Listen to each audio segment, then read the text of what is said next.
Hi all, welcome back to my channel. നമുക്കിന്നൊരു pizza ആയാലോ? പരത്താതെയും കുഴക്കാതെയും പെട്ടെന്ന് ഉണ്ടാക്കാൻ പറ്റിയൊരു പിസ്സയാണിത്. അപ്പോൾ നമുക്കിതിൻ്റെ വീഡിയോയിലോട്ട് പോവാം. അതിനായി നമുക്ക് 1 കപ്പ് മൈദയും 1 ടേബിൾ സ്പൂൺ ഈസ്റ്റും കുറച്ച് പാലും കൂടി മിക്സ് ആക്കിയതാണ്. അതിലേക്ക് 1/2 കപ്പ് പാലും കുറച്ച് കുരുമുളക് പൊടിയും കുറച്ച് ഒറിഗാനോവും ആവശ്യത്തിന് ഉപ്പിട്ട് നന്നായിട്ട് മിക്സ് ആക്കി എടുക്കാം. പാല് കുറേശ്ശെയായിട്ടാണ് ചേർക്കേണ്ടത്. കുറച്ച് വെള്ളം കൂടി നമുക്ക് ചേർത്ത് കൊടുക്കാം. ഇതൊരു 15 മിനിറ്റ് നമുക്ക് മാറ്റി വെക്കാം. 15 മിനിറ്റിന് ശേഷം ഒരു പാൻ ചൂടാക്കിയിട്ട് കുറച്ച് ബട്ടർ കൂടി തേച്ച് കൊടുത്തിട്ട് ഈ മാവിനെ നമുക്ക് പാനിലേക്ക് ഇട്ട് കൊടുക്കാം. പാനിൻ്റെ എല്ലാ വശത്തും എത്തുന്നത് വരെ ഒന്ന് പരത്തി കൊടുക്കാം.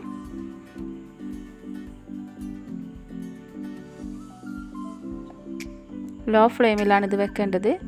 ഇതിൻ്റെ മുകൾ വശമൊക്കെ ഒന്ന് ആറുന്നത് വരെ നമുക്ക് വെയിറ്റ് ചെയ്യാം.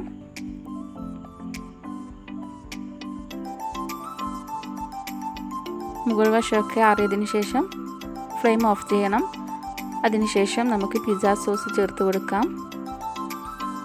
അതിന് മേലെയായിട്ട് കുറച്ച് മൊസറല്ല ചീസ് ചേർത്ത് കൊടുക്കാം. അതിൻ്റെ കൂടെ തന്നെ ചെറുതായി കട്ട് ചെയ്ത് വെച്ച ക്യാപ്സിക്കവും ടൊമാറ്റോയും സവാളയും കൂടി ചേർത്ത് കൊടുക്കാം. പിന്നെ നേരത്തെ ഫ്രൈ ചെയ്ത് വെച്ച ചിക്കൻ ഉണ്ട്, അതുകൂടി ചേർത്ത് കൊടുക്കാം.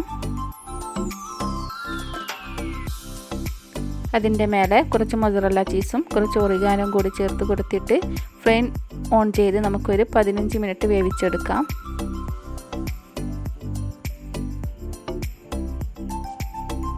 ഇപ്പോൾ 15 മിനിറ്റ് ആയിട്ടുണ്ട്. നമ്മുടെ പിസ്സ ഇവിടെ റെഡി ആയിട്ടുണ്ട്.